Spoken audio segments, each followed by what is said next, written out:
सर्व देशातील भावी समाजातर्फे आपल्या सर्वांचं स्वागत करतो। या सेवाला 1 ऑक्टोबरचं त्याचे कारणच असं आहे की अखिल भारतीय भारी महासंघाची अशा संस्थांकडे जर ते दुर्लक्ष करत असतील तर आम्ही सर्वसाधारण पब्लिक आहे, त्याच्यामुळे त्यांनी याच्यावर चांगल्या प्रकारे निर्णय घेऊन मी इथून धरताय। तुम्हाला आश्वासन देखील दिलेलं आहे, मात्र घोडं अडलं कुठं, होत का नाही? घोडं अडलं कुठं हा प्रश्न आपण शासनाला विचारायला पाहिजे। कारण की हे घोडं का अडलं याचं उत्तरच आम्हाला मिळालं नाही। म्हणूनच आज तातडीची बैठक घेऊन आम्हाला आता हा निर्णय घ्यावा लागला। आम्ही अत्यंत नाराज आहे की जी गोष्ट सभागृहामध्ये मंजूर केल्या जाते, मान्य केल्या जाते, विधानसभेच्या पटलावर ज्याची नोंद होते काय, त्या गोष्टीचं इम्प्लिमेंटेशन करायला 1 वर्ष लागतं काय, आम्हाला वाईट वाटलं। अजूनही आम्ही शासनाला 5-6 दिवस दिलेले आहेत, 22 तारखेपर्यंत दिलेलं आहे। भारी समाजाच्या ज्या मागण्या विधिमंडळात मागच्या पावसाळी विधिमंडळ अधिवेशनामध्ये जे मान्य केलेले आहेत, म्हणजे राष्ट्रीय स्मारक, त्यासाठी लागणारी जागा, त्याचा निधी काय, त्यानंतर या ठिकाणी आर्थिक विकास मंडळ, त्यासाठी लागणं हे त्याचेसुद्धा विचारविनिमय करणे किंवा त्यालासुद्धा पॉझिटिव्ह गोष्टी त्या ठिकाणी मांडल्या गेल्या। पानपिंपरीचा विषय मांडला गेला, पानाचा विषय मांडला गेला, म्हणजे किती वाईट परिस्थिती आहे ही सगळं माहिती आहे।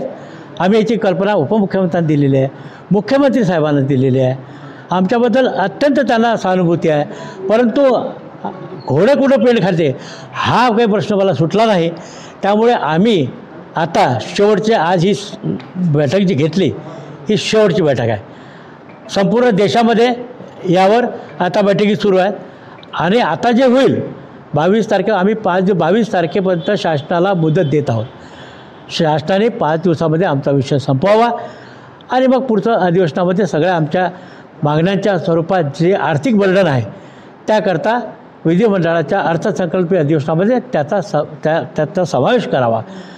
म्हणजे स्मारकाकरता निधी किती, आर्थिक विकास मंडळाकरता निधी किती, पानमळे आणि ह्याच्याकरता अनुदान किती, त्यानंतर पीक विम्यासाठी काय योजना आहे, ह्या सगळ्या गोष्टीचा वापर करून आता अर्थसंकल्पीय अधिवेशनामध्ये याची पूर्तता करावी अशी शासनाला मी नम्र विनंती करतो। 22 नंतर जर मागणी झाली तर आमच्याकडे वेगवेगळे पर्याय आहेत काय, आम्ही आता 22च्या संध्याकाळी किंवा 22च्या सकाळी आम्ही त्यावर फायनल निर्णय घेऊ आणि आम्ही काय करणार आहोत ती त्याच दिवशी आम्ही जाहीर करू। तुम्हाला वाटतं का 1 वर्षापासून होईल, कारण तुम्हाला आक्रमक भूमिका घ्यायची वेळ का आली?